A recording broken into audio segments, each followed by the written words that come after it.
Good evening. I know we're coming on just a couple of minutes late. I realized that when I opened my computer that it had like 50 windows open and I should probably reset it before going live. Oh yay, and the windows are all open, so lots of background noise. Let me just close that if I can. Oh my gosh, I can't even close the window. I'm at a bad angle. Cameraman, come close the window. So I'm going to, yeah, it's summertime and the sun is shining, and I spent about 4 hours in the sun today actually doing business on the phone, talking to clients and all the rest of that, and helping people heal and all that great stuff. And I was doing it out in the sun, going for a walk and all the rest of that. I just love the spring and summer because when the sun is out, doesn't it just make everybody feel so much better? Everything, even your stress or whatever's going on in your life, just doesn't seem as bad when it's a beautiful sunny day. It's true. I spent 79 minutes and 53 seconds running. Is that comforting? Wow. Yeah. Okay, tell them how long it's been since you've run. I ran a half marathon when I was 60. My daughter decided it would be a really good idea that I would run a half marathon, so I did that, and then kind of got away from running. So it's been about 5 years since I've actually run. I ran a 10K last week, and today I just ran 8K. It was very beautiful outside. I ran in the park, and it's a little different when you're running in the park. Excuse me. Because the park Stanley Park is really cool. You're running trails, so you're not running on cement. You're running on beautiful trails. It's so nice in the park, and I have a little route that I do, and for construction, it's actually 4 miles or 8.2 kilometers. And today I just couldn't finish. Well, it'll be another couple months, I guess, because they're actually building new washrooms and stuff in the park, and it's really beautiful. But yeah, it's so gorgeous to be outside and have a run again. I felt like I was back in my 50s. When I was running lots. I would run pretty much every day. You're in your 30s, let's be real. Yeah. He is so overestimating his actual physical age. Like, really. He has absolutely no problems keeping up with me whatsoever. Do you know the really cool thing for me is I came home, I had something to eat, of course, but Harmony's made some glutathione complex syrup to drink. And here's what I have found, and not only have I found this, and I know we haven't introduced ourselves yet, but not only have I found this, but we have a track team in the Lower Mainland that's actually optimizing their glutathione during and right after their competitions and their practices, and their results have skyrocketed, and I mean skyrocketed. There's a 13-year-old javelin thrower here who literally, since she started optimizing her glutathione, has added over 2 meters to her throw. That's incredible. That is incredible. She hasn't grown any. She's 13 years old, and she's added 2 meters. She's added so much distance to her javelin throw, they've actually taken her out of the age category she's in and literally moved her 2 age categories. That's incredible. She's just going to win. It's just not even fair. No, it's not to fair. Anybody else. To anybody else. So. She's clearly taking some substance that's giving her an advantage. Yes, but they can't kick her out because it's not a drug. Not a drug. Totally legal. Absolutely. Just amino acids. That is so incredible. So I want to just take a moment and introduce Alan Ogden, the Glutathione Authority, for any of you guys who might be joining us who aren't aware. I know that lately there's been some wonderful new people that have been on joining us, and you might be getting to know Alan Ogden for the first time.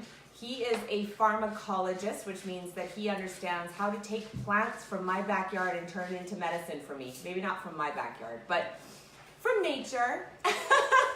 And he even knows how to find the plant that you can chew like gum.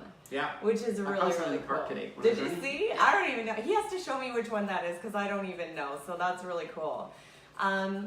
He also has 4 nutrition degrees, a degree in energy medicine, geriatric medicine, pediatric medicine, worked for 10 plus years in oncology, took part in a fantastic multi-year study helping a bunch of women deliver fantastic healthy children before he even knew what optimizing glutathione was, which is incredible. And then of course he's got 40 plus years in the oncology industry as well, working with doctors to medical industry to help people to hopefully what the goal was to live a healthier life, and realize through his own health journey and the lack of answers that there are answers in many different places that are outside of the one mainstream way that we were taught when we were younger was the only way to go and get answers. So I'm really blessed and grateful to sit next to Alan, and I was telling people when I was in Thailand and getting to know people that I was really, really grateful to have the opportunity to sit next to what I consider to be an encyclopedia and a genius, and it gives me the opportunity to learn so much on a regular basis, to the point where I can go out there and sound like an encyclopedia myself and impress people. So welcome, Alan Ogden, the Glutathione Authority. Thank you. Great to be here always, and great to be beside Harmony. Harmony and I met when she was injured, severe concussion. I had no idea really who this person was or who she could be, and I just did what I do, which is recommended some natural products for her to help her with her pain and overcome her concussion. And she did that with collagen protein, optimizing glutathione, and then boom, wow, I saw this girl just blossom, and I've never seen anybody who can absorb information so quickly and so thoroughly and then turn around and use it again. And you know, that's the true sign that you've learned something, is when you can turn around and teach it or use it and apply it into your life or the lives of others. And so I watched her take pranic healing, emotion code, body code, clinical hypnotherapy, which she's still taking courses in clinical hypnotherapy, and she's written her own complete healing program using all of those modalities combined together. I don't know if there's anybody else in the world doing that. What's your program? You got me for it. Yeah, my program is called the Love Magnet Program, and the reason that I call it that is because of the fact that I want to support people understanding that they already are powerful manifesting generators, and that the universe is always matching you. The universe is actually your command, believe it or not, and it's based on how you vibrate as to what comes back to you. So if you have negative programs and you have negative emotions and things trapped in your energy body, then you're going to be vibing that, and the universe is going to match it. And so when you learn how to change your polarity towards love, then you're going to start pulling in love. And when you're high vibration, it puts you in a place where you're able to attract the things that you want in your life.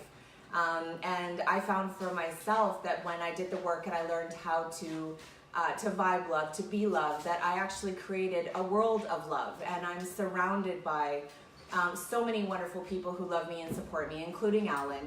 And you know, when I had the opportunity to step back and go to Thailand for a couple of weeks, that arena of love that I created for myself was very apparent from halfway around the world. I was actually quite floored with the amount of love and support that was coming towards me from across the world. I was absent, but they absolutely were reaching out to give me love and support, and you know, let me know that they were still there because of the amount of love that I pour into everybody that's in my love arena on a very regular basis. And there's only one thing that changed, and that was me. Mm-hmm. And so it just really helps you to be able to see how you're the one who really creates the dynamics in your relationship, and you're the one who controls the energy in the relationships. And if you want to change your relationships, there's one thing that you can change, and that's yourself. And did you want to introduce me some more? Because that actually is a good segue. Yeah. So I watched her. Now she's got this clinical practice of people, and I've seen people that I met a number of her clients, literally several of her clients.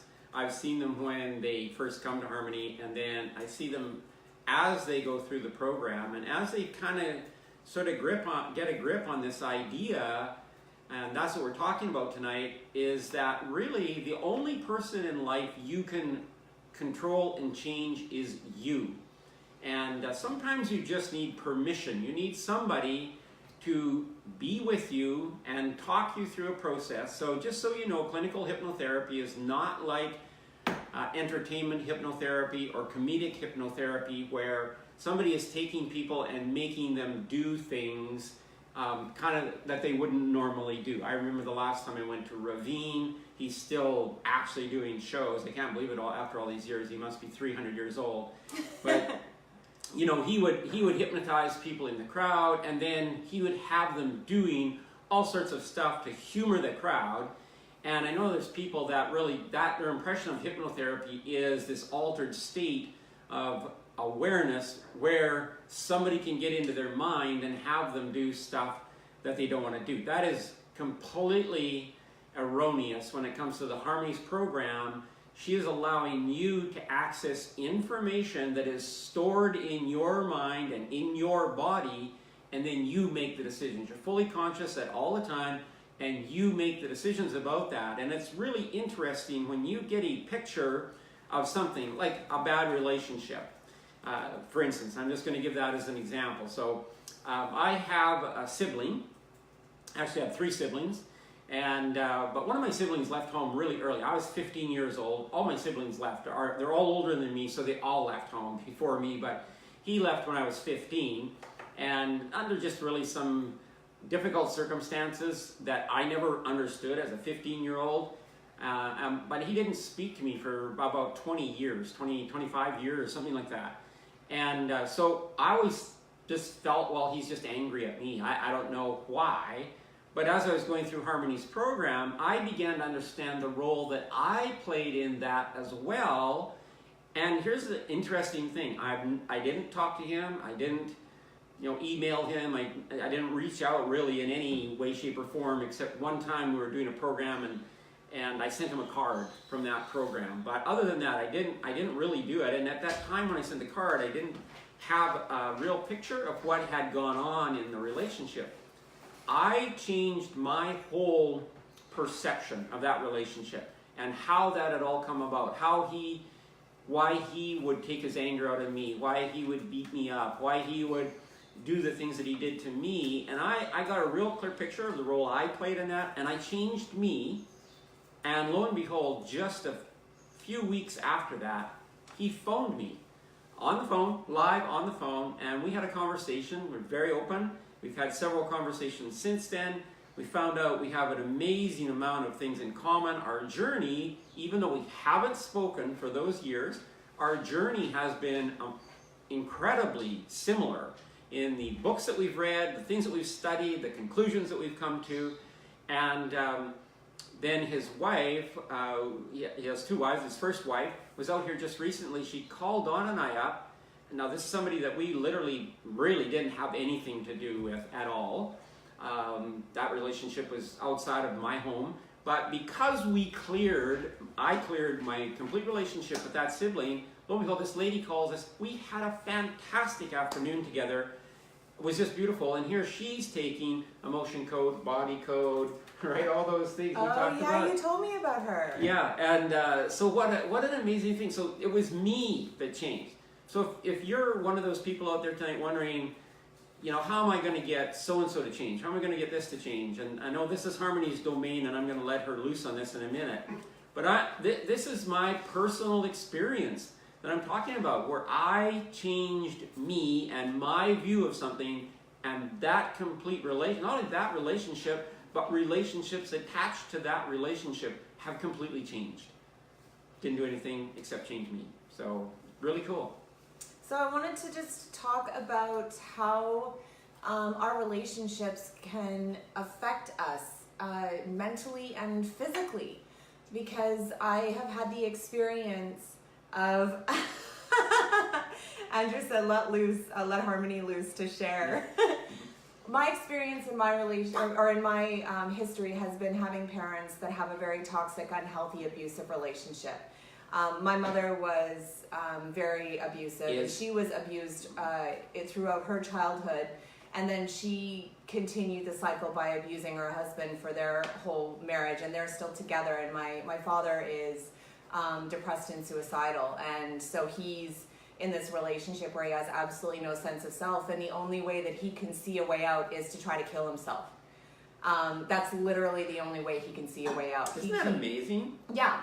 That is just, he could just leave. He could leave, but he's too He's too afraid. Right. The programming and everything, even though my sister and I have both offered to take care of him and take him into our homes, he still won't take those steps to leave. And I see that being to your physical detriment. That is a relationship that is absolutely toxic, and it is physically harmful because my father is very much overweight. He's the only sibling out of his brothers that has lost his hair. The rest of them have beautiful full heads of hair still. And his teeth are in really bad shape. He's incredibly unhealthy. He'll wear shoes until they're falling apart, and then he gets forced to get new ones because they're literally not safe because of his job. I've seen this. This was the example of a relationship for me. And of course, I was set up and had a really bad relationship with my mother because she treated me like a racehorse, and I could never do anything right, and she never approved of me. And I was continually trying to seek her approval up until I did the healing work and got to a place where I realized that the parents that I chose were perfect the way that they were to show me what I needed to see to become who I am right now. So isn't it interesting? I just want to stop you there, because isn't it interesting? Because I'm sure really what your mom wanted was a really close, like what she wanted and what she was doing to achieve that were completely opposite, right? Like, she was tearing us down because she was afraid that we were going to abandon her, because everybody has abandoned her. And so if right. she could tear us down and control us and create her own little cult in our family, then we would never have any reason to ever leave her. Wow. She was disempowering us so we wouldn't ever leave her. Okay. Wow. Well, I'm sure that happens with people, but you know, to me, like I'm just thinking in relationship with my kids, and I remember making a decision when they were getting into their teen years, and I decided as their dad that every day before they went to school, and actually our daughter and I just had this conversation the other night about, I remember she got a little fiery when she was about 13, 14, started to try some different things in life, and you know that's going to happen, right? So I sat down with her and said, here's the deal, like, you're doing all this stuff, you're going to go do things, and you're going to probably get in some kind of trouble, and I'm okay with everything as long as you come and tell me the truth. If you get in trouble, come and tell me the truth. Then I can support you. But if you lie to me, then I can't. There's no way I can support the lie because I don't know what the lie is, right? But if you come and say, Dad, I really messed up, I really did it this time, you know, whatever, then we'll work through it together, and my love for you is solid. Like, I'm going to love you anyway, no matter what. I'm going to love you. Unconditional. Unconditional, right. Yeah, that's a good word. And she still remembers that conversation. But I literally, every day before my kids would go to school, and they were teenagers, I would stop them at the door and I'd say, okay, remember, they got kind of tired of this really as teenagers, but I would stop them at the door, I would hold their shoulder and say, okay, I love you, right? You remember that, okay? No matter what happens today, I love you. And because I didn't know what else to do. I was a teenager, and I know how I felt as a teenager. And I guess really as a teenager, I just wanted to know that I was loved, even though I was not, how can I say this? What's the word for teenage? You're not comfortable with yourself. You're not comfortable with your place in life. You're searching kind of around for where you fit and all those kinds of things. And just to know that somebody loves you anyway. They're questioning everything at that point in time. And then on top of that, emotionally, they're completely like awry and out of control and erratic. There was a specific guy who actually gave a lecture talking about how when we go through our teenage years, we actually revert back to almost toddler stage. So if you're like 11, you're like a 1-year-old, and if you're 12, you're like a 2-year-old, and 13, you're like a 3-year-old. And so literally they're so out of control because the hormones are kicking in and completely changing their whole system. And then all of a sudden they're physically changing so much that they feel uncomfortable in their bodies. Yeah. And so everything is the end of the freaking world, and they don't even feel comfortable in their own freaking skin, and it's just all too much, Mom. That's so interesting. I'd never heard that before, but that really is a good... Barry McDonald, Boy Smarts. If you haven't read that book, I would highly recommend it. He really educates and helps people to understand how the male brain is wired, and particularly the young male brain. And he actually suffered from ADHD as a child, and then wrote books about it to help parents that have that. And that was one of the books that I found that wasn't funded by the pharmaceutical companies that helped me to understand and support my son. So say that again. Barry McDonald. The book is called Boy Smarts. I'll post it for any of you guys who are interested in reading that book. He's phenomenal. It's good to know that boys' brains are actually wired. I didn't know that. It's really cool. But yeah, so what's really interesting is just talking to you about the foundation that I had. I want you guys to understand that no matter what it is that your beginnings are or relationships that you were set up with, whether they're healthy or unhealthy. My boyfriend actually came from quite the opposite. His parents were unconditionally in love with each other, high school sweethearts, and he had only ever seen a couple that were madly in love with each other and making out in the kitchen when they thought nobody was looking. They were very, very much deeply in love with each other and only had eyes for each other. And so when Scott went out to go in and get married, he realized that he had to date people first, so that was disappointing. So he dated to get married, but the whole goal was to just get married. Like, he just wanted to be married and be in love like his parents were. And he got engaged 3 times, and none of them worked out until eventually he found me. And I don't really have a desire to get married at this current time, but we are both incredibly happy. So it doesn't matter really what it is that the scenario is that you're set up with. It's important that each of us go on our own love journey and our own relationship journey. I like to call it a love journey because I actually called it that because my son, I was a single mother. I had my son when I was 19 years old, if you guys don't know. And things didn't work out with the father of my child. He was hiding something from me, and a big, huge secret came out when I was about 8 months pregnant with him, and it was quite shocking, and it made the relationship fall apart. And so when Winston was about 11 years old, I was, dating, looking for the right guy. I'd been on this journey since he was about 18 months old, unsuccessfully on my love journey. And he said to me, "Mommy, can't it just be you and me?" And I said, "Sweetie, I'm sorry to say it, but you can't provide all of the things that I actually need out of a love relationship. And you have to really just let me go on my own love journey and make my own mistakes and figure out what it is that I need. And eventually one day I'm going to find the right person that's going to make me happy in the ways that I need.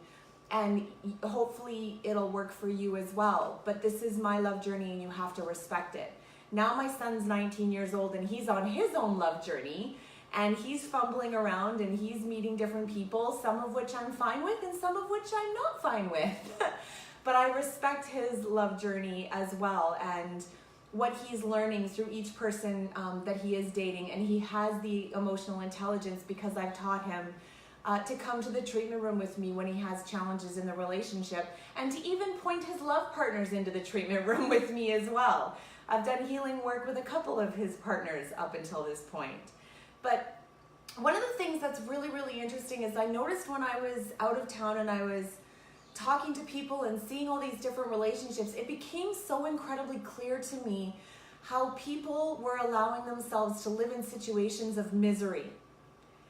In relationships where they were completely unhappy, where they really had no sense of self, where they completely had forgotten what they had to even offer in the world, because they were allowing themselves to be comfortable in the hell they knew, then go out and find out what's out there in the world. And, what was really interesting, because I went there for a wedding, the couple that we watched get married were madly in love. Like madly in love. And they'd been madly in love since the day that they met. And it was clear to everybody to the point where we were all crying when they got married. It was so beautiful. And so there were people there that, of course, weren't necessarily in the healthiest dynamics themselves. And it became very apparent to them how miserable they were in their own situations. And it definitely affected some people and made them think about that. And it gave me the opportunity to support some people when I was talking to them about how maybe it might be an opportunity for them to spend some time alone and to get to know themselves and to remember who they are. In our society, we're taught through Disney and other things that another person in our life is our completer. That is our other half, or our provider. A lot of women are, and I thought this way when I was raised, the way that I, through my family and everything, that a man was going to provide for me, that I was going to grow up and I was going to meet a knight in shining armor and he was going to pay all the bills and take care of me and everything, and I was going to be the baby maker, and it was absolutely false. And I went How out did that there, work out? not at all. I made a baby and I ended up alone, so that didn't work out at all. As long as I was putting the power out there, giving it to a man, I was not successful in any way in finding a guy that that I was able to have a successful relationship with, because I was putting way too much on that person to try to be for me. That's a lot of weight to carry. It's completely not fair. I wasn't owning who I was and the fact that I could take care of myself. And I see so many people that are doing that are taught that this other person is going to be so much for them, and if they could just go out and find that person, they're going to be so happy. But it doesn't work out that way, because if you're putting all those expectations on that person to be so much for you, to make you happy, you're putting a lot of weight on their shoulders. And who's going to want to sign up for that? Not me. Yeah. Not me. I think people unwittingly do. I remember a real good friend of mine, and he had been married, and his wife had, unfortunately, she passed away. So he went on this journey to find his twin flame.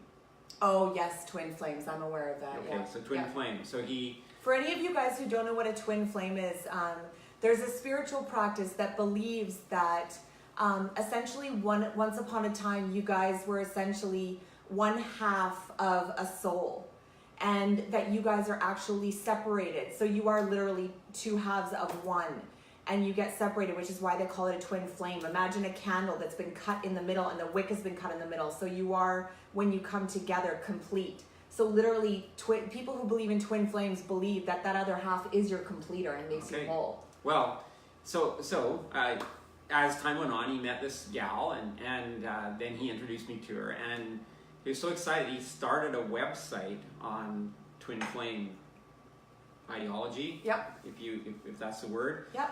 And so I was really happy for him. I have to tell you, I was really happy for him, because he was so happy until the flame went out. And then, and really, it really shocked him, I think, to realize that he had the responsibility of happiness in his heart first. And if he couldn't be happy with who he was and what he was doing and so on, and just happy with himself, it was very unlikely. And like you said, it's what an incredible responsibility you're placing on somebody else's shoulders, that your happiness is dependent on them. And they can't have a bad day or whatever.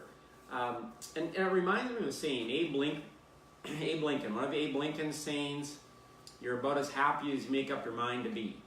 And that's really simple, but it's true. And Abraham Lincoln was one of the best individuals in the world at bringing people who didn't like each other together. You think of the time he was the president of the United States, it was in Civil War, and he literally brought people together who hated each other, they were fighting with each other. And one of his comments about somebody was, "I don't much like General so-and-so, I need to get to know him better." And generally our reaction to somebody that we don't like is, I need to just get rid of that person, or get them out of my life, or cut them down, like Harmony was saying, demean them in some way to make yourself feel superior. But if you want to read a really great leadership book, the leadership book that's written on Abe Lincoln's leadership style is actually a really great, it's actually a great relationship book. It's a leadership book, it's classified as a leadership book, but it's really a great relationship book, because that's what he built, relationships. Helps to the end of the Civil War. Incredible. So if we go back to looking at how relationships are created from the dynamic of putting a whole bunch of weight on the other person's shoulder to make you happy and complete you, that ends up putting a huge burden on the other person, and then you end up pushing them to do this and to do that, because you'll just be happy if they're this guy or this girl that you see them being one day.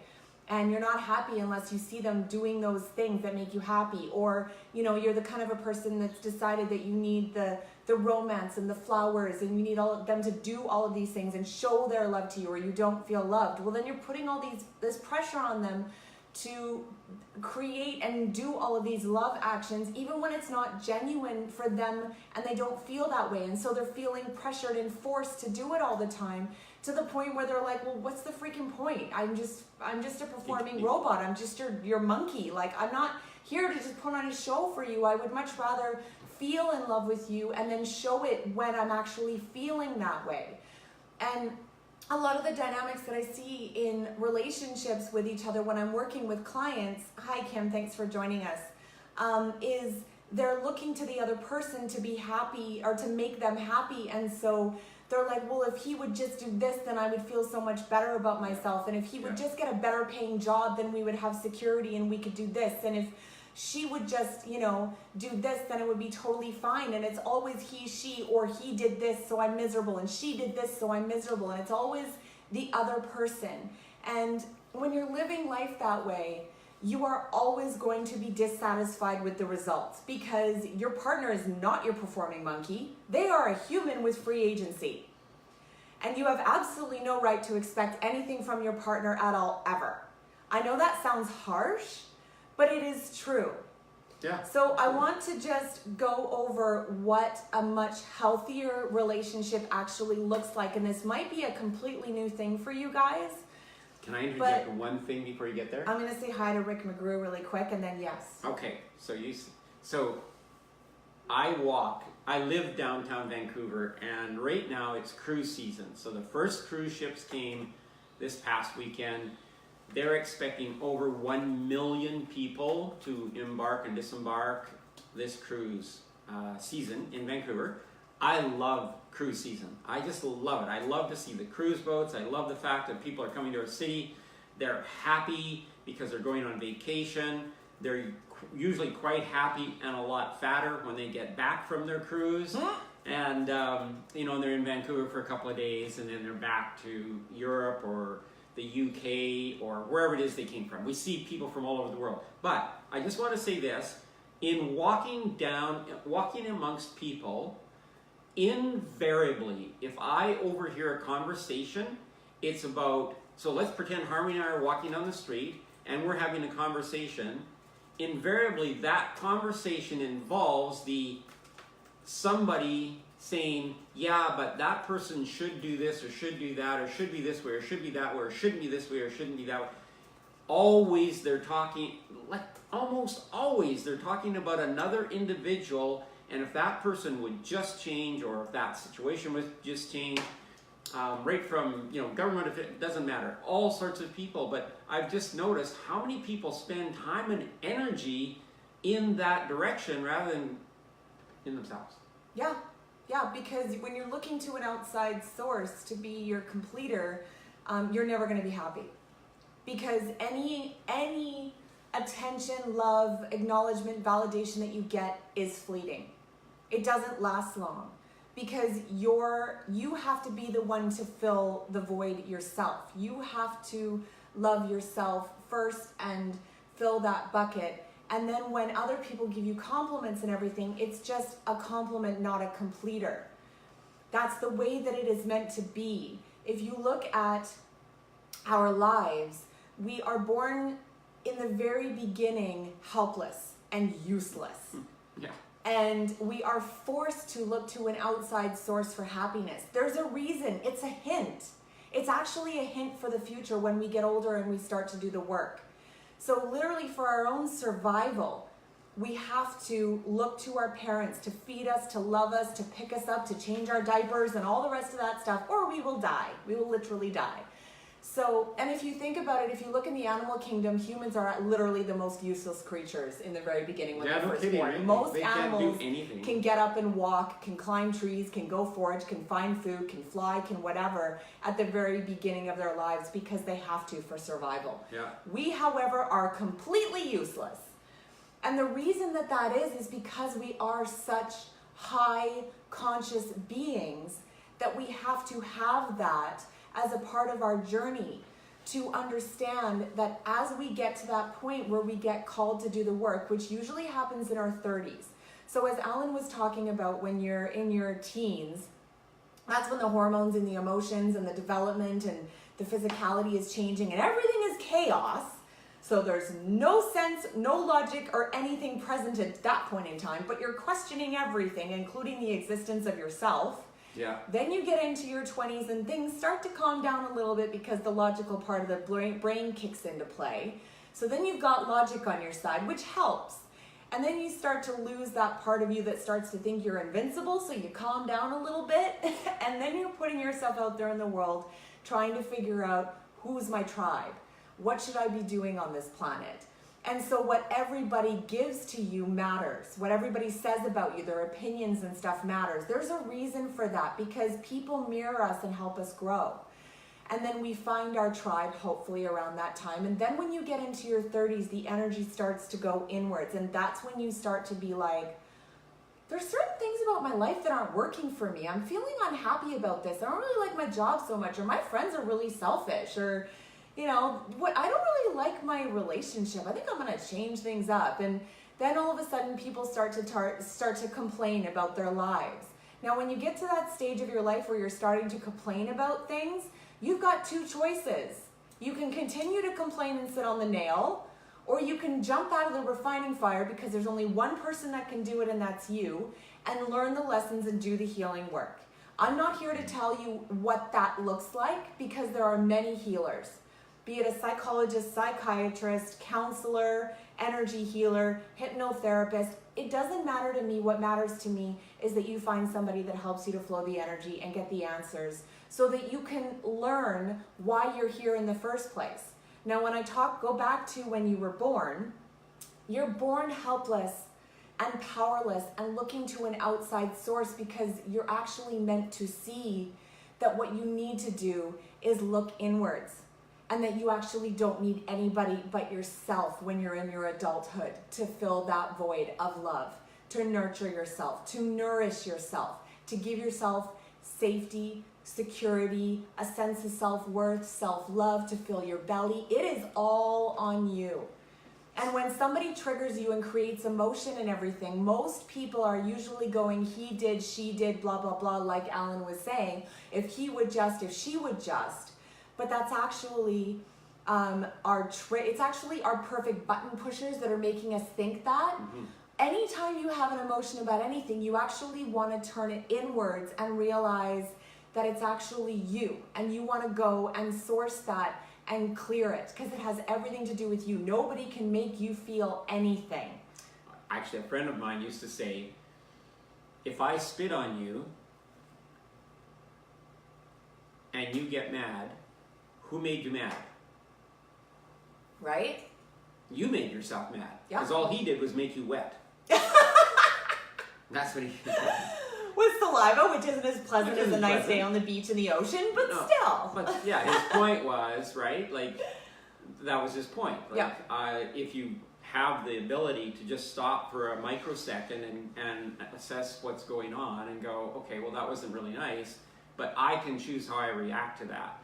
And I can either, just go nuts about it, or I can just go, oh, well, that wasn't nice, but, I'm not going to let it affect my happiness and my life, and move on. It's really interesting because we have 4 grandchildren.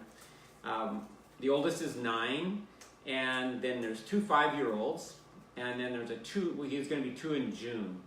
And they went to this play park on Saturday, and due to the amazing technology that we have, it was like we were there with them. We saw all these videos of these kids playing, and they were having the greatest time. Little Ryan, who's the guy who's going to be 2 in June, he, of course, the 5-year-olds were off doing their thing, and the 9-year-old was off doing her thing, and they would crisscross once in a while. But little guy, he had his own area in this place. And what was really cool is how he would stand, like, came to a trampoline. He'd never seen a trampoline before because he couldn't walk last year. So he just stood there for a while and he watched what people did. And then he did something really, really very interesting. He went and he got his soother, put it in, and his blankie, and held it, and then he went on the trampoline. And that was so telling to me, like, okay, I need something here. I'm gonna have this new experience, but I gotta take something that makes me feel good. So the whole videos of him running around this place with his soother and his blankie, he would try all sorts of new things unless he dropped his blankie, or unless he lost it. He never lost his soother because it was like in there tight. But he would lose his blankie, and then it would have to stop before he tried anything else, and you find it. And I just thought that's just so interesting to me, just watching him, because it wasn't like he was afraid to try new things, but he just needed that little bit of security, that little bit of assurance, and that's all he needed. And I think through our life, and Harmony probably has some ideas about this too, but knowing we can love ourselves to the point where we don't need outside source, then they become really enjoyable to us to have. An outside source who loves us unconditionally, who participates in our life, who's non-judgmental, and that really, to me, is what a real friend is somebody who is like that. Yeah, so that's a beautiful example, and what's really important to look at is what it is that we're using as a motivator to get into a relationship. And if you allow yourself, when you get into that stage in your life where you get called to do the work and you choose to come out of the refining fire, and you go on that journey to get to a place where you really are self-loving, and you've cleared all of the trapped emotions from everything that you've been through, and you've changed the negative programming, and you've made sense of the family that you chose, because most people have a scenario where their family isn't necessarily the healthiest, and they have to change a lot of programming around that. And you go out into the world from a place of self-love, owning your power, being unconditionally loving, respecting yourself. And then when you go and you get into a relationship, because you're vibing from that place, you're going to find somebody that matches you. And it's really interesting, because I have talked to people that have gone on that journey, and they're kind of coming out the other side, and they're looking to have a relationship. Most people aren't, but there are people that do that. And then they're like, well, now I need to find somebody who's like super high vibing and really spiritual and stuff like that, to be able to match me. And I actually said, no, that's actually not the case, because we do attract our opposite. And so you will find yourself, if you're the type of a person who's phenomenally introspective and you're naturally drawn to do the work, you're going to actually pull in the equivalent of a dune buggy. Somebody who is not as emotionally intelligent, somebody who isn't really introspective, somebody who actually is looking to you to be an example and to help them learn to become more introspective. So you're going to be the equivalent of a Corvette, sports car, Bugatti Veyron, Maserati, whatever it is that you like, and you're going to attract the dune buggy. And what's going to happen is you're going to be plugging along, and you're going to go way ahead of that person. But what you're going to want to do is just circle back and then hang around with that person and see how they're doing and influence them, and then zoom off again. So you guys are going at a different pace. So the person's not holding you back, but you guys are both influencing each other and supporting each other, and you're both creating a life in service of yourself. So what happens is people that are not self-loving and haven't done the work, and they're still running the programs, and they're still in a refining fire, what they create is dependent relationships, where they depend on each other for survival and happiness. Then what happens is people next level that by going, okay, you know what? I'm going to become a tower of strength, and I'm going to take care of myself, and I'm going to pay my own bills, and I'm going to feed myself, and I'm going to get my own place, and I'm never going to let anybody take advantage of me ever. I'm never going to let anybody own me. I'm just going to take care of myself. And I might coexist with somebody, but I'm definitely not going to let anybody ever take advantage of me. I've been there. Those are words from my mouth. Quote, unquote. Those are Harmony quotes, okay? So that is self-preservation. When you've been in a place where you've been raised by parents that haven't necessarily been providing for you, you get really good at taking care of yourself, so you're never going to have to feel insecure ever again. And I did that for myself. And then when I got into relationships with people, I never lived with any of my boyfriends. I never shared finances with them at all. I only let them in so much because I did not want to get that close to ever let them hurt me or put me in a place where I was going to feel insecure financially. I knew I could take care of myself, but I couldn't trust that they would take care of me. So that is independence. And there's a lot of people that are living in independent relationships where they're coexisting and they love each other very much, but there's a barrier between them because they don't feel safe to let the barrier down, to really mix and mingle, because if they get irrevocably entangled, they could get hurt. And what they're doing is essentially projecting the outcome being a failure and then protecting themselves because of it. What if you were to walk into a relationship with the idea that you were self-loving and you were able to provide everything for yourself, so you're not actually concerned as to what the other person does at all, and you create a life in service of yourself, you encourage that person to create a life in service of himself, and you both lift each other up, and you're both owning your power, and you're both doing and being amazing things, and you're both working together, and you're not concerned about the outcome of the relationship. Because in all reality, we both have our free agency. I have my free agency to not be with that person tomorrow if I should choose, and he has his free agency to not be with me. And it's not fair for me to think that I own that person for 2 seconds to decide that he should be with me for the rest of my life. So how about we give each other free agency and we live together creating lives in service of ourselves, and from a self-loving, fulfilled place, all of a sudden we're finding ourselves feeling incredibly loving towards each other because we have the energy and the health and the joy and the self-love to give to each other, because we're not trying to pull from each other like succubus humans, trying to get something from somebody when we really have absolutely no right to expect anything from them. And we're not forcing them to love us.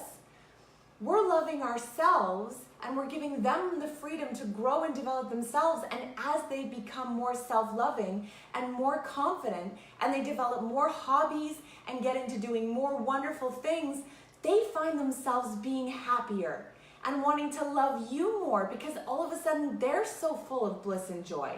What I'm explaining is interdependence.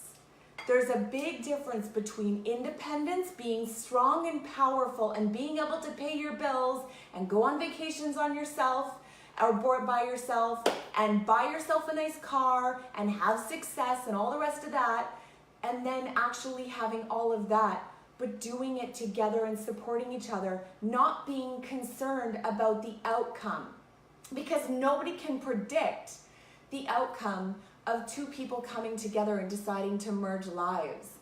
And yes, your parents may have gotten divorced. Does that have to be your journey? Do you even have to get married? So just take a look at the idea that any of you guys that might be in a situation where you're not in a relationship, you might want to go on a journey to be in a place where you truly learn how to explore and love yourself, where you learn how to respect yourself. You learn how to unconditionally love yourself and create a life in service of yourself.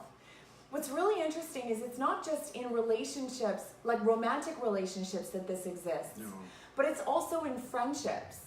When I first met Alan, I was absolutely intimidated by him. I have to admit to you guys, his intellectual ability blows our minds. You all know it does. And I looked at him and was like, how am I supposed to compare? I was seeing him up here and I was seeing myself down there. And I remember getting sick for a little bit. I got a flu or a cold or whatever. And I took a time out. And I remember calling him up and going, I just had a realization. And I usually do when I have that downtime. And I said, I realized that it's not about trying to match your intellectual prowess by trying to learn everything in the science realm to be able to get to where you are. What I actually need to do is work on me and lift myself up and become my own authority in my own arena. And then to support you lifting yourself up. So each of us are creating a life in service of ourselves. And that's the reason that our friendship continues to flourish, because I have a life in service of myself. He has a life in service of himself. And anytime either of us express needs of support or any of that kind of stuff, we both empower each other to keep thriving. We don't rescue each other. We don't try to pull each other out of each other's refining fires. We empower each other. This works in love relationships. This works in friendships. this works with your children. You can empower them when they come to you with challenges, which is exactly what Alan was talking about with his children. He was empowering them, saying, if you come back to me and you are honest about whatever your challenges are, I'm going to help you resolve it, but I can't help you resolve it if you don't tell me the truth. And he didn't fix it for them when they had their problems and when they made mistakes. He said, you absolutely are going to have to deal with those consequences, but you and I are going to deal with it together because you were honest with me about the mistake that you made, and this is a learning opportunity, so I'm empowering you to go through these consequences, but I am telling you I'm gonna hold your hand through it. So he's a beautiful example of how he gave his children the free agency to make the choices that they were going to make. He told them they were unconditionally loved no matter what they did, and then he empowered them to do what they needed to do to resolve the problems, and he was there to love them and support them through it. That is a beautiful example of parenting. Thank you. It's so incredible to talk to either our daughter or our son now, and for them to say, you know, Dad, remember when we had such and such a conversation? Well, I just had that conversation with one of our grandchildren, and that makes me feel really, really good. I want to just give you another really brief example. I don't know if this fits, but it kind of feels like it does. But there's a lot of people who panhandle in Vancouver, and so I was standing on the corner one day, and this gentleman got right in my face. I literally couldn't cross the street without talking to him, and he asked me for money, and so I said to him, you know what, I'm happy to give you money on one condition. And I said, okay, what's that? I says, well, if you can tell me why I should give the money to you instead of, and then there's a person over in that corner, there's a person 50 feet down the street there and 50 feet down there. And I said, if you can really tell me why you should get the money rather than them, I'm happy to give you just ask me and I'll give you whatever amount of money you want. And so our conversation we kind of went there, and here's what happened. This was so incredible to me. He said, you know what, sir, I really appreciate that, and I don't deserve the money any more than anybody else, but what you've made me realize is I can actually do more for myself. And he went off, and he left that corner. I haven't seen him since, and I feel really cool about that. Like, all of a sudden That's so cool. Isn't that cool? That's beautiful. That was cool. It was just a cool thing. So, yeah, and really, I remember sitting down with Donna, and Donna's a nurse, and she wanted to have a great nursing experience, which she's had. She worked on the first kidney transplant unit way back in the 70s in the University of Alberta. She's worked in cardiology. She's worked in neurology. She's worked in nephrology. She's had an amazing experience, and over this past weekend, actually, we're talking together about some of her incredible ventures, because interestingly enough, our daughter, who's a nurse, has an instructor who was my wife's instructor way back when in cardiology, Dr. Donnelly, and we're hoping that we can get Donna and Dr. Donnelly together here in May when she's out in Alberta. But so our daughter had actually said to Dr. Donnelly, you know, I was talking about you the other day, and the person I was talking to you about knew you, and happens to be my mom. And the doctor was just so thrilled to think that she'd had an influence on somebody else's career. And her whole thing was she would get all the nurses together when they would have something really important, and she would say, okay, this is diagnosis, okay, what are we going to do? And it would become a team decision. And everybody felt so empowered. They just felt like, oh my gosh, this is what we're in this for. And it's so cool to be able to empower people. But you cannot, and I know Harmony's going to emphasize this point, you can't give people something you do not have yourself. No, and it's really interesting, because I know a lot of people that I talk to that are healers have the idea that they're channeling energy and that they're essentially a vessel, and the energy is going through them.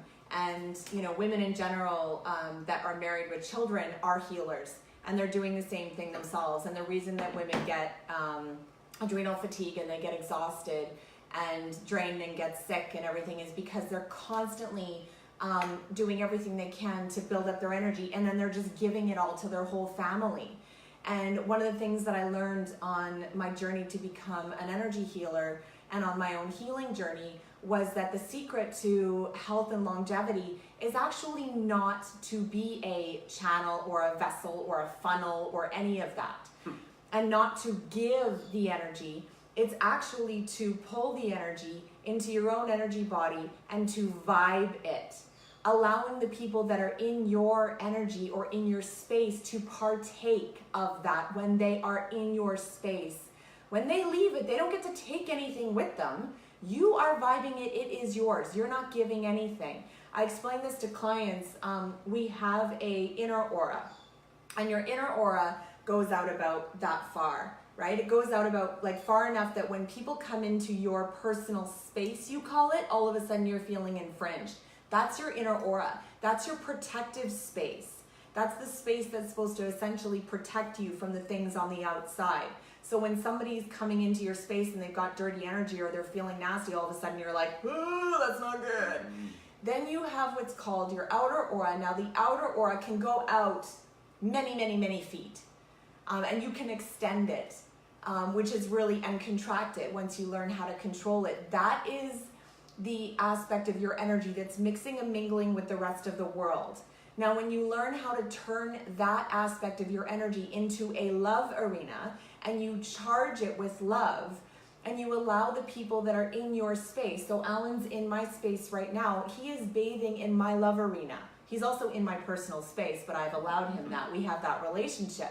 But he's bathing in my love energy, in my love arena. I'm not giving him anything. He's partaking because he's in my space. So when he leaves, I'm not going to be drained. And when clients and friends and children and whoever we're holding space for that are crying and sad and having a hard time, when we want to help them, we don't take on their sick, sad energy.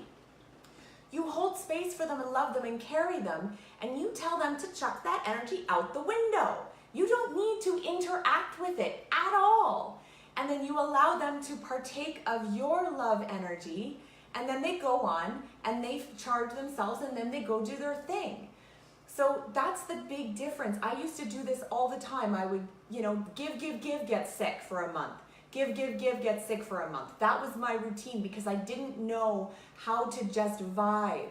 And then when I actually got to that point where I learned how to do that, it was amazing how people who were in my energetic space were like, I just feel so loved right now. I just feel so good. It just feels so amazing and so wonderful. And it's because I have deliberately created a love arena. So for those of you guys that are in relationships and have children and everything, if you go out and you go barefoot on the grass and you connect with the sun and just charge yourself and feel free to visualize a love arena. Give it a color. You can use the elements if you want to. And then you tell yourself that you are allowing people to partake of that you're not giving it. You will be amazed at how just making that mental switch, there we go. Making that mental switch, you have to snap properly, literally changes the way you exist in an instant. One of my lovely girlfriends that I'm friends with just took an NLP course, and one of the most powerful takeaways for her when she took that course was change happens in an instant. Yes, boom. People think that change takes an incredibly long time. That's not true. The preparation, the processing, the surfacing, all of that stuff takes time. But the release, the shift, is instantaneous. So if you just have that realization and make that shift, which is exactly what I did. Once I understood that, boom, I was vibing it and I was no longer giving to people, and it made an absolutely huge difference. That will save you. So the big takeaway from what I'm talking about, and the reason why I was inspired to give you this message was because of what I experienced when I was in Thailand, when it came to unhealthy relationships and how it was making people physically ill. And people who were in phenomenally loving relationships, including me, and it was very apparent how free I am in my relationship and how loved I felt from across the world, not just by my lover, my romantic relationship, but by the other people that I've created loving relationships with. And I want you guys to really reflect on Are the relationships in your life actually physically making you ill or physically affecting you? Are you in a place where you're thinking, I don't even know what I'm worth anymore. I don't even know if I'm sexy anymore. I don't even know who I am anymore. Or do you know who you are? Have you created a life in service of yourself? And are you walking around feeling sexy and feeling beautiful and knowing what you have to contribute to the planet? And the partner that you're with is feeling the same. And if you're not there, do some self-exploration. Do some shifting, do some counseling, do some healing, whatever it is that you need to do, because it's not your partner that's your problem. It's not your friend that's your problem. It's not your boss that's your problem. It's not your children that are your problem. And you can't change any of them. There's only one person in your life that is going to make your life better, that's going to make you healthier, that's going to make you happier, and that's you. It's important that you take the right supplements to nurture and nourish your physical body, which is why weekly we talk about optimizing glutathione and the right supplements to nourish your body, because I absolutely needed this stuff to give me my brain back so that I could be the brilliant woman that I am right now. But without doing the work to get to where I am spiritually and mentally and creating a life in service of myself and being self-loving, I never would have been able to create the relationship that I have, the relationships that I have right now. And thinking about the love relationship that I have, the romantic relationship that I have, it was very different at the beginning, 5.5 years ago, when I created that relationship than it is right now. And I'm the Bugatti Veyron. I'm the F-type Jag in the relationship. I'm the one who's introspective. I'm the one with the emotional, spiritual intelligence. And he's the one who's the dune buggy, who's plugging along.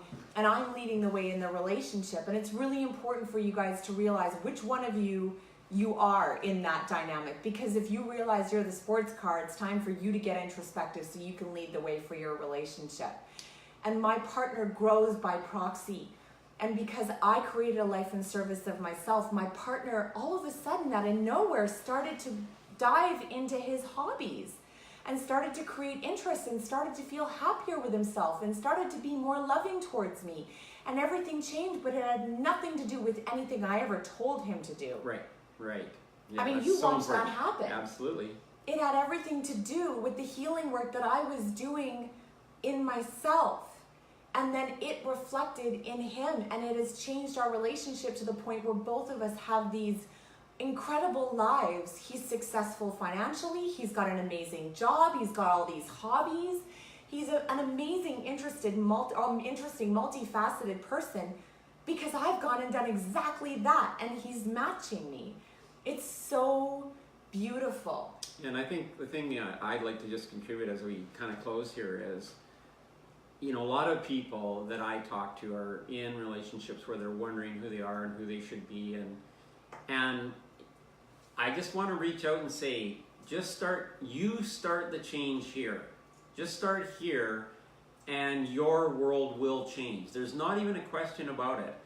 I've watched these guys, I've watched my own life, I've watched other people who are unwilling to do it, and it just gets worse and worse and worse. Doesn't get better till there's a big crash. But when you take that responsibility, when you go, you know what, me, I'm just going to work on me. I can always be better me. I can work on me. And it is incredible what can happen with that. So give yourself the right supplements to nurture your body. And we talk about this all the time, but just realize that optimizing your glutathione is not going to make you happy. Right. And that's why I had to come back, and I was told, you know, in the middle of the night when I woke up at 1 o'clock in the morning that this message had to come to you guys. We're very, very passionate about educating you guys about optimizing your glutathione and your physical health. But above and beyond that, Alan and I are where we are in our lives because we have gone on a spiritual journey and we have done the healing work. And we're in that place where we are both very self-loving and we are constantly doing the work on a regular basis. Once it starts, it does not stop. So don't think you're going to do it for a few months and then it's going to be over. Once you turn the engine on the train, it goes, and the truck goes forever. But it's easier the more that you do it. You do a big chunk of work in the beginning, and then you find that you'll hit tripwires along your life. And when the stuff comes up, you'll be like, oh yay, something new to work on. This is really great. I totally got this. Because you get used to the process of healing and clearing and everything, and you understand that every time you hit these tripwires, or there's a perfect button pusher that pushes your buttons, that they're actually there to help you expand. And it's a really beautiful thing, and the work is actually really wonderful, especially when you have an unconditionally loving cheerleader like I have in Alan and other people in my life. The last thing that I want to share with you guys is find yourself a cheerleader. Find yourself somebody who can unconditionally love you and hold space for you and empower you to do the work, because I'm telling you, it does not happen alone. Don't think that the healing work can be done alone. Healing, you're trying to heal your lover or trying to heal yourself is always a bad idea, because we are meant to trigger our partner, not heal them. So please send your lover to somebody else. And when it comes to doing the healing work for yourself, go and find somebody, because we are meant to come together to do the healing work. It doesn't matter whether you're Christian, it doesn't matter whether you're spiritual, it doesn't matter whether you're Buddhist. Every culture comes together to worship and to heal and to talk about spirituality and to process. Every culture, from the beginning of man. So find somebody that can hold space for you and that can help you to do the work. And find a friend that you can vent to that's going to empower you to be able to do what you need to do. That is one of the most important things that I can share with you, because I would not be where I am if I didn't have a best friend like Alan Ogden, who was there for me in the times when I was feeling weak, and he helped me get back up the next day and keep fighting. And I tell every single one of my clients that. I said, go out and find an unconditionally loving cheerleader that you can vent to, and that will help you get back up and keep fighting, because you will not get somebody who's going to rescue you. That's not going to help you. You want that person that's going to help you get back up and keep doing the work yourself. So I really appreciate each and every one of you for holding space for us, changing the message a little bit, but it's a really important message for everybody. I kind of wanted to shake everybody up a little bit and just have everybody think about their relationships and the dynamics and what could potentially be creating to the physical things that you're coming here that you want to resolve, to get answers for. The answers aren't always in supplements, or it is a part of the picture. Supplementing is incredibly important, but looking after your emotional, mental, spiritual well-being as well as your physical is incredibly important. So I just wanted to really impart that you want to have that complete picture. So we have a special event coming up. Yeah, we do. We were supposed to have a special guest tonight. I think we announced it last week. We're going to have a special guest. We lied. We lied.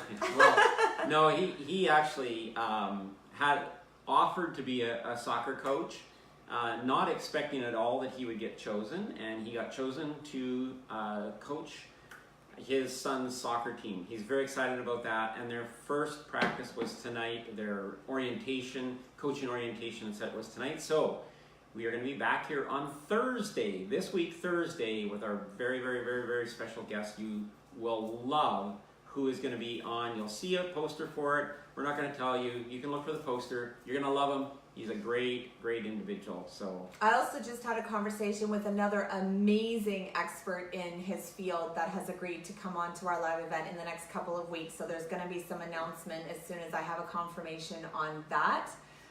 So we've got a couple of amazing special guests that are going to be coming on with some amazing information outside of the arena of what we typically talk about. So you're really going to want to join us for both of those. And for anyone that's not able to join us, just remember the Glutathione Authority YouTube channel is there, and everything gets posted on that as well. So if there's anything that you're loving, you can go to the YouTube channel and you can share that with people that might not be in Facebook. For any of you guys don't know, we have a share button, and you can hit that and share it all over the world of Facebook, and I will post the YouTube video so you can take that and share it outside of the world of Facebook. This is open source information. We are happy to share, and if any of you guys have questions post live event, you can message us on the Glutathione Authority Facebook page, And we welcome comments and questions, and we are happy to interact with you outside of the live event. And if you want to share this with anybody who's never heard it before, please get them to come on to our live events and interact with us. I'm so grateful for each and every one of you, and I'm not going to say I'm going to see you next Monday, because we're going to see you on Thursday at 6:30 p.m. Pacific Standard Time. We will see you Thursday and then again on Monday as well. So you're going to see us twice in 1 week. It's so exciting. Love each and every one of you guys. Thank you so much for joining us, and we'll see you in a few days. Bye.